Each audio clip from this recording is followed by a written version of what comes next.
Bonjour, je suis Nicole Meersman. Staat er nog? Ja. Oké. Ja. Thanks. C'est OK.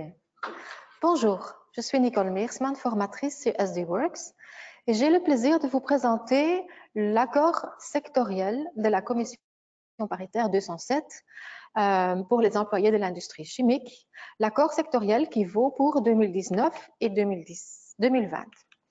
Sur quel sujet les partenaires sociaux se sont mis d'accord? C'est sur le pouvoir d'achat, l'augmentation du pouvoir d'achat.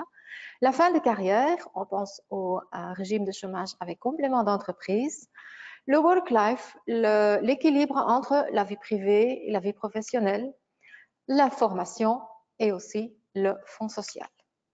Tout d'abord, le pouvoir d'achat. La norme salariale a été fixée à 1,1%, donc l'augmentation maximale de la charge salariale va limiter à ça. Comment est-ce que maintenant, dans le secteur, on va gérer ça? De toute façon, déjà, à partir du 1er juillet 2019, il y aura déjà une augmentation du salaire d'expérience mensuel minimum brut de 20,7996. Donc ça, c'est l'augmentation du salaire mensuel avec 20,7996 €. En plus, à partir de janvier 2020, il y aura une deuxième augmentation pour ce salaire d'expérience mensuel minimum. Le brut sera augmenté de 13,8664 €. Alors, il est possible dans votre entreprise de négocier comment vous allez, dans votre entreprise, remplir cette enveloppe de 1,1%, l'augmentation dans sa totalité, dans la comparaison avec les années 2017-2018 vers 2019-2020. Si vous n'avez pas d'accord, si vous ne tombez pas d'accord, alors quelque part, vous serez obligé à partir de 1er janvier 2020 d'augmenter les salaires payés effectivement de 1,1%. Alors au niveau de la fin de carrière, il y a une prolongation des régimes de chômage avec complément d'entreprise du 1er janvier 2019 au 30 juin 2021 inclus, pour des régimes spécifiques. Ici, quand il s'agit d'un travailleur qui remplit les conditions de métier lourd générique, il aura la possibilité de partir en RCC à partir de 59 ans, à condition d'avoir une carrière professionnelle de 30 ans. Si le travailleur remplit les conditions de métier lourd système spécifique, alors il suffira qu'il ait 33 années de carrière professionnelle pour pouvoir partir à l'âge de 59 ans en régime de chômage avec complément d'entreprise.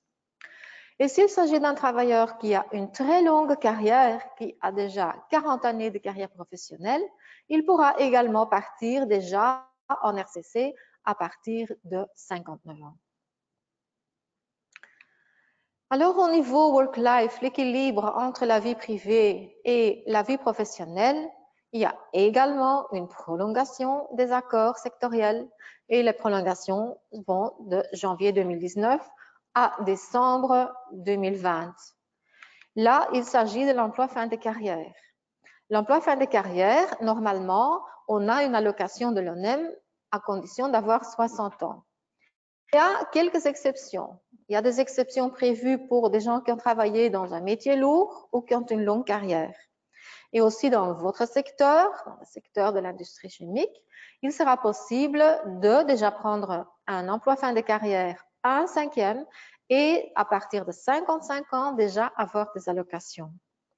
Si le travailleur choisit de prendre l'emploi fin de carrière à mi-temps, il devra attendre l'âge de 57 ans avant de pouvoir bénéficier des allocations de l'ONEM. Autre règle qui a été prolongée, c'est la possibilité de prendre du crédit temps motivé en 2019 et 2020 à temps plein ou à mi-temps. Et donc, la condition de pouvoir faire ça, donc de pouvoir prendre du crédit temps motivé à temps plein ou à mi-temps, c'est d'avoir déjà 5 années d'ancienneté dans l'entreprise. Et il s'agit alors de 51 mois de crédit temps motivé pour motif soin ou 36 mois en combinaison, pour 36 mois pour le motif formation. Alors, il sera également possible de demander de travailler dans le cadre d'un emploi fin de carrière, mais sans allocation. Pour pouvoir faire ça, il faut avoir au moins 50 ans et minimum une carrière professionnelle de 28 années.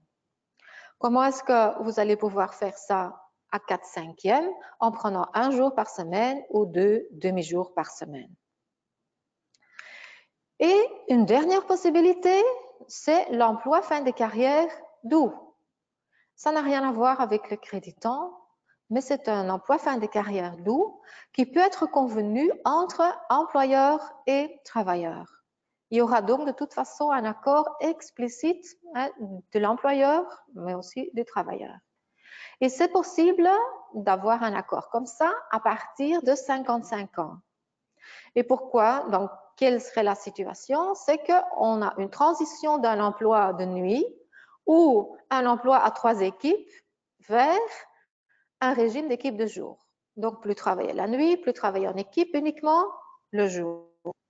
Il est évident, en ne plus travaillant la nuit et dans des équipes en continu, on a une perte de salaire et là, il y aura une compensation pour la perte de la prime d'équipe. À combien elle s'élève cette compensation? Ben, ce sera un pourcentage en fonction de l'ancienneté du travailleur.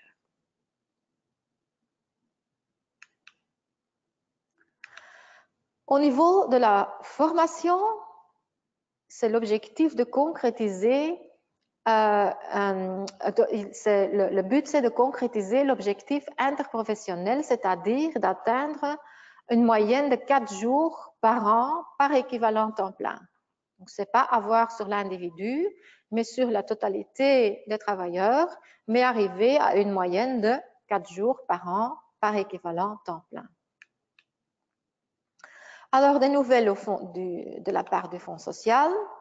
La cotisation au Fonds social par travailleur par an en 2019 passe de 50 à 55 et en 2020 passera de 55 à 60 €. Et alors, en dernier, le Fonds social obtiendra la compétence d'envoyer les attestations de travail.